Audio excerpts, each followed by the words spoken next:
23 things we hate about seaside towns in Great Britain might sound harsh. Here's something shocking. Jaywick in Essex was ranked England's most deprived area in 2015 and 2019, with residents living in old holiday rentals never meant for year-round living. Yet the twist? These struggling communities were once Britain's tourism jewels, where Victorian workers holidayed and grand hotels hosted the elite. The decline reveals uncomfortable truths about economic inequality and what happens when prosperity's tide never returns. Let's start with the first insult to injury before you've even set foot on the promenade. Parking at British seaside locations has become a legitimate racket, with places charging £8 to £15 for a few hours. The truly galling bit is that many facilities are operated by private companies like Parking Eye or Euro car parks, rather than local authorities, meaning the money isn't going back into the community. In Scarborough, visitors complain about paying more for parking than an entire family meal. The infrastructure is often appalling too. Potholed tarmac with unclear markings and machines that conveniently break down yet somehow still issue fines if you're 30 seconds over your time. British seaside gulls are feathered street thugs with an MBA in strategic theft. Herring gulls have wingspans reaching 1.5 metres and have evolved to target humans carrying food. Research from the University of Exeter in 2019 proved these gulls actively watch humans and time their attacks perfectly. They've learned to recognise chip paper rustling. In St Ives and Tenby, there have been documented cases of gulls injuring people, particularly children and the elderly. What makes this worse is that herring gulls are protected under the Wildlife and Countryside Act 1981, so you can't legally harm them even when they're nicking your Cornish pasty. Blackpool receives hundreds of complaints annually about aggressive gulls. Now, before we dive deeper into the coastal misery tour, let me tell you about something particularly grim we'll be covering later. The shocking reality of what's happened to those grand Victorian piers and why some councils would rather they collapse into the sea than pay for repairs. Trust me, the economics behind that decision will make your blood boil. But first, let's talk about those amusement arcades. Walk into any seaside amusement arcade and you're entering a psychological trap. These establishments extract maximum cash while offering minimal returns. The two P-pushers operate on calculated odds, ensuring the house always wins. Studies show people easily spend £20 to £40 in a session, with average payouts under 15%. Crane grab machines are programmed to adjust grip strength so they only hold a prize roughly once every 15 to 20 attempts, regardless of skill. It's literally rigged by computer code. These arcades have proliferated in economically challenged areas, occupying prime locations where proper shops once thrived. Gambling Commission data shows resort areas have significantly higher problem gambling rates than inland locations. The British seaside has a special meteorological curse. You can check the forecast, see sunshine predicted, pack accordingly, and the moment you spread your beach towel, rain will begin. Microclimate research explains this. Sea breezes create rapid weather changes that forecasting models struggle to predict. Skegness and Great Yarmouth can experience 4 different weather conditions in a single afternoon, with sudden 10-degree temperature drops. Met Office data shows eastern resort areas receive 30% more rain days than locations just 20 miles inland. What's particularly brutal is that persistent cold drizzle that soaks through waterproof jackets. Factor in wind chill and a 17-degree day feels like 10 degrees. Pebble beaches. Britain's pebble beaches are uniquely masochistic. Brighton, Eastbourne and Hastings proudly feature shingle beaches, while failing to mention walking on them barefoot is akin to medieval penance. The pebbles range from fist-sized cobbles to smaller, sharper stones designed to find the most tender parts of your feet. Geologically, these are flint and chalk stones worn smooth by millennia of wave action, but not smooth enough to prevent pain. The physics mean they shift unpredictably, making every step an ankle-twisting hazard. Parents spend fortunes on beach shoes that everyone forgets, or that fill with stones anyway. The real insult is that Britain does have glorious sandy beaches in Cornwall and North Wales. The British seaside public toilet situation represents everything wrong with privatisation and austerity combined. You'll pay 20 to 50 pence to access facilities that look like they haven't been cleaned since Thatcher was in power. Coin-operated turnstiles often malfunction, eating your money without granting access. Many authorities have outsourced toilet provision to private companies or community groups on shoestring budgets. Research by the British Toilet Association found the UK has lost over 10,000 public toilets since 2000, with resort areas particularly hard hit. In Bournemouth, some beach toilets charge 40 pence per visit, meaning a family of 4 could spend over £3 just for basic sanitation during a day trip. British seaside B&Bs operate under a Victorian hospitality model nobody asked to preserve. These establishments enforce rules more suited to a boarding school. Breakfast is served between 7:30 and 9 o'clock sharp, never mind you're on holiday. The walls are so thin you can hear neighbouring guests breathing. Many still enforce no shoes beyond this point policies, communal dining with strangers making uncomfortable small talk, and passive-aggressive notes about everything. The real problem is economic. Operators are often elderly owners supplementing pensions, running properties needing tens of thousands in renovations they can't afford. Yet these establishments charge £60 to £80 per night, nearly what you'd pay for a modern hotel chain with proper soundproofing. The North Sea and English Channel make a mockery of summer swimming. Even during the hottest August heatwave when inland temperatures soar to 30 degrees, sea temperature around our coasts typically reaches only 15 to 17 degrees Celsius. That's cold enough to cause cold water shock if you jump in unprepared, and prolonged exposure can lead to hypothermia in under 30 minutes, even for strong swimmers.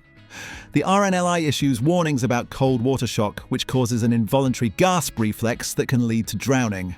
Oceanographic data shows our waters are significantly colder than Mediterranean equivalents even at similar latitudes. Yet somehow we collectively pretend this is normal beach holiday behaviour rather than mild suffering disguised as fun. The skeletal remains of Victorian grandeur haunt Britain's coastal communities. Piers, once magnificent structures featuring theatres and ballrooms, now stand as rusted frameworks collapsing into the sea. Brighton's West Pier, which deteriorated for decades and partially collapsed in 2002 before fires in 2003, cost an estimated £30 million just to make safe, never mind rebuild. Local authorities don't have funds to maintain these Grade 2 listed structures. The economics are brutal. Full pier restoration costs £20 to £50 million, while annual maintenance runs to hundreds of thousands. Beyond piers, there are abandoned lidos and derelict bandshells. These buildings were designed to last centuries, but nobody in 1880 anticipated the economic decline that would leave no one able to afford their upkeep. Speaking of economic decline, we're about to get into the really depressing stuff. The boarded-up high streets, the drug problems, and the stark reality of what government austerity has done to these communities. But there's also something oddly fascinating about how these towns have adapted and survived, even if the solutions aren't always pretty. Stay with me, because understanding this is key to understanding modern Britain. The phrase "closed for renovation" on British resort establishments is code for "we can't afford to stay open off-season." Seasonal businesses operate a feast or famine model, cramming entire annual revenue into 12 to 16 weeks of peak summer. The economics are punishing. Staff need hiring for temporary contracts, stock needs bulk purchasing, and overheads continue year-round. Data from the British Hospitality Association shows beachfront businesses have failure rates 40% higher than equivalent inland establishments. Whitby and Lyme Regis see up to 70% of shops, cafes and attractions close between November and March. The truly frustrating aspect is total unpredictability. You might plan a visit during shoulder season only to find everything shuttered behind depressing metal roller doors.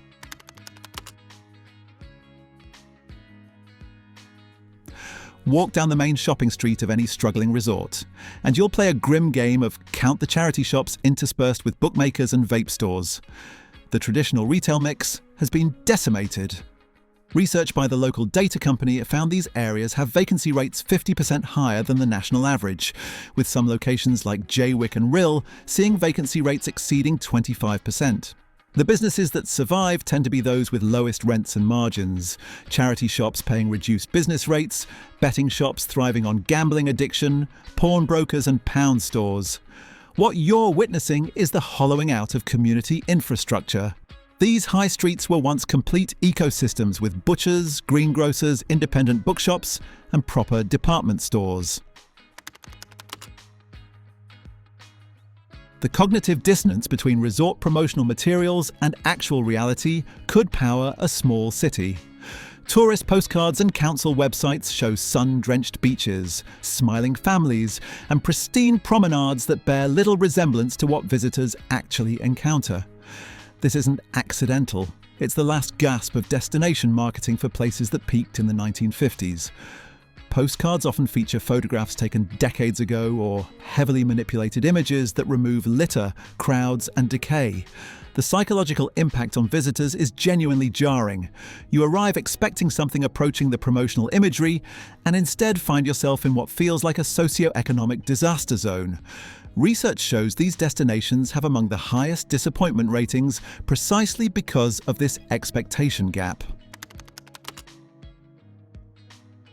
The deckchair rental racket represents the nickel and diming mentality that permeates British coastal capitalism.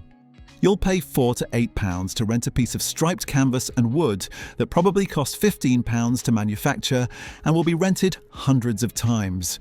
Quick mathematics shows a single deck chair can generate thousands of pounds in revenue over a season. Rental operations are often franchised out to private operators who pay authorities for pitch rights, then maximise extraction from visitors. What makes this particularly galling is that you could purchase a superior folding camping chair from Argos for £12 and own it permanently. In Bournemouth alone, deck chair rentals generate approximately £200,000 annually for the beach operations contractor.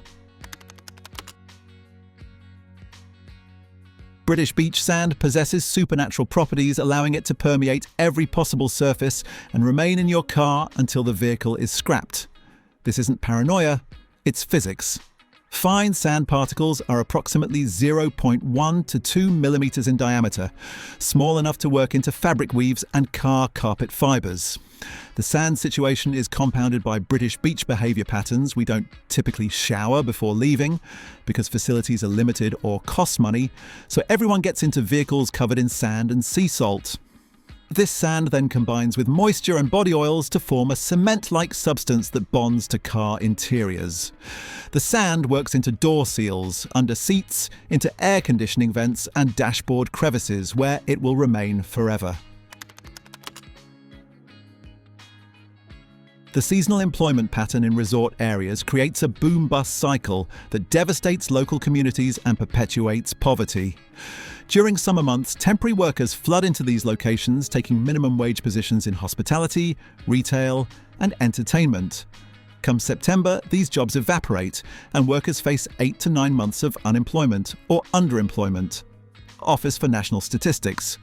Data shows parliamentary constituencies in these areas have unemployment rates 30 to 40% higher than the national average, with some wards experiencing unemployment above 15%.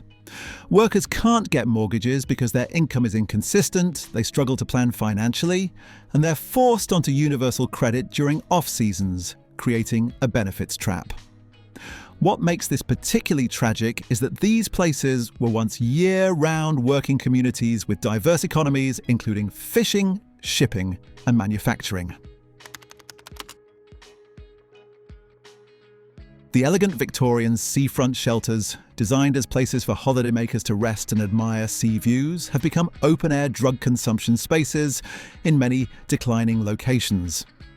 Walk past these structures in Hastings, Margate, or Rhyl, and you'll often find discarded needles, drug paraphernalia, and evidence of rough sleeping. This represents the collision of heritage architecture with modern poverty and addiction crises. These shelters were built with ornate ironwork and decorative tiles. Now they're effectively unsupervised injection sites. Authorities face impossible choices. Removing the shelters eliminates heritage features and places for legitimate visitors to rest, but leaving them enables drug use and creates safeguarding issues. Public Health England data shows these communities have significantly elevated rates of drug-related deaths and hospital admissions compared to inland areas. British coastal locations suffer from an olfactory phenomenon that tourism brochures never mention: the overwhelming stench when the tide retreats during hot weather. This is a combination of rotting seaweed, sewage outflows, decomposing marine life, and industrial pollution accumulated in harbours and estuaries. The smell is particularly intense in places with working harbours or areas where Victorian-era combined sewage systems still discharge untreated sewage during heavy rainfall. Whitstable, Leigh-on-Sea and sections of the Thames estuary become almost unbearable on hot summer days at low tide. Water quality testing by groups like Surfers Against Sewage regularly finds dangerous levels of bacteria and pollutants in our waters, particularly after rainfall when combined sewer overflows discharge directly into the sea. British coastal amusement parks operate ageing rides that should probably be in museums rather than service. These aren't your modern, health and safety-obsessed theme parks. These are operations running equipment from the 1970s, 80s and 90s that receives minimal maintenance.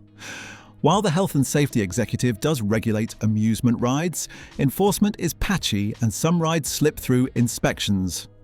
Clacton Pier and various travelling fairgrounds feature attractions that look genuinely unsafe, with visible rust, worn safety restraints, and mechanical operations that sound concerning. The economics explain the problem. Replacing or upgrading rides costs hundreds of thousands to millions of pounds, money that operators simply don't have.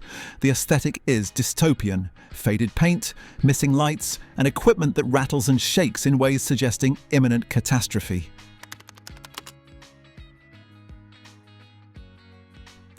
Post-war engineering has transformed natural British beaches into concrete wastelands in the name of defence. The seawalls, groins and revetments installed to protect property have often destroyed the very natural features that made these beaches attractive. Seaford, Canvey Island and sections of the Norfolk coast have been armoured with concrete and steel, creating harsh urban environments where natural shorelines once existed. The engineering creates unintended consequences. Groins interrupt sediment flow, starving beaches further down and necessitating additional interventions. The Environment Agency estimates that maintaining existing defences costs over £500 million annually. Yet rising sea levels and increased storm intensity mean many of these structures are already obsolete.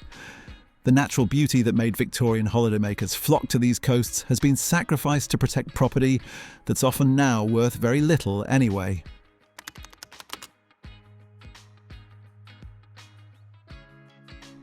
The economics of British pier maintenance reveal uncomfortable truths about heritage preservation and local government finance. Piers are phenomenally expensive to maintain, built from wood and iron that corrodes in seawater, subject to constant wave action, and often housing electrical and structural systems requiring specialised engineering. Annual maintenance for a typical pier runs to £200,000 or more, with major restoration projects costing tens of millions. Local authorities already struggling with austerity cuts cannot justify these expenses when schools, social care and essential services face budget shortfalls. The result is, authorities would genuinely prefer piers to collapse naturally rather than pay for controlled demolition or restoration. Colwyn Bay watched their pier deteriorate for decades before finally securing demolition permission after it became dangerous. British resort areas have become dumping grounds for stag and hen parties who couldn't afford Prague or Amsterdam. Blackpool, Brighton and Newquay experience weekend invasions of groups engaged in aggressive public drinking, rowdy behaviour and general nuisance. The economics make sense for party organisers. Accommodation is cheap, bars are abundant, and local police forces are overstretched. But for residents and genuine tourists, these party groups destroy the family-friendly atmosphere and create genuine safety concerns. Statistics on alcohol-related crime in these locations spike dramatically on weekends, with assault rates, public disorder, and damage to property all elevated. The problem has intensified as foreign party destinations became more expensive, and British budget airlines expanded domestic routes. What were once genteel resorts now brand themselves as party destinations. British resort communities have become mobility scooter capitals, with pavements and promenades clogged by elderly residents navigating electric scooters at walking pace. This isn't mockery of disabled access. It's recognition that these places have become retirement and convalescence destinations, with ageing populations suffering high rates of mobility issues. Census data shows these constituencies have significantly older populations than national averages, with some areas like East Devon and Tendring having over 30% of residents aged 65 or older. The concentration of elderly residents stems from several factors: retirees seeking sea air and lower property prices, plus the dumping of vulnerable people in cheap accommodation by urban authorities looking to reduce housing benefit costs. The result is locations with inadequate infrastructure for the mobility aid density. Perhaps the most symbolically devastating transformation in British resort areas is what's happened to the grand entertainment venues. Ballrooms, theatres and pavilions that once hosted orchestras and variety shows are now pound stores, bingo halls or discount furniture warehouses. The Winter Gardens in Weston-super-Mare has seen various sections demolished or converted. The Floral Hall in Scarborough went through years of decline before recent restoration efforts. These venues were built during periods of civic optimism, funded by Victorian and Edwardian entrepreneurs who believed entertainment would remain profitable forever. The buildings themselves are often architectural masterpieces with ornate plasterwork, sprung dance floors, and acoustic engineering. Converting them to retail use is architectural vandalism, born of economic necessity, creating surreal environments where you're buying discount furniture beneath elaborate ceiling roses and chandeliers. 23 brutal truths about British seaside towns nobody admits, but everyone experiences. These aren't annoyances. They're symptoms of economic devastation from policy failures, collapsed industries, cheap foreign holidays, and austerity. Yet millions still visit yearly, drawn by nostalgia. Perhaps it's time we stopped pretending these places are thriving and had an honest conversation about valuing our coastal heritage enough to invest. Right now, we're letting these communities drown while wondering why nobody wants to visit anymore. If you found this video helpful, brutally honest, or just enjoyed the cathartic acknowledgement of seaside suffering, then smash that subscribe button, because we've got plenty more uncomfortable truths about British life coming your way. Hit the notification bell so you don't miss our next video, where we'll be tearing apart another sacred British institution that desperately needs examining. And drop a comment telling us about your worst seaside town experience, because misery loves company and we want to hear your horror stories. Until next time, stay dry, watch out for aggressive seagulls, and maybe just book that holiday to Spain instead.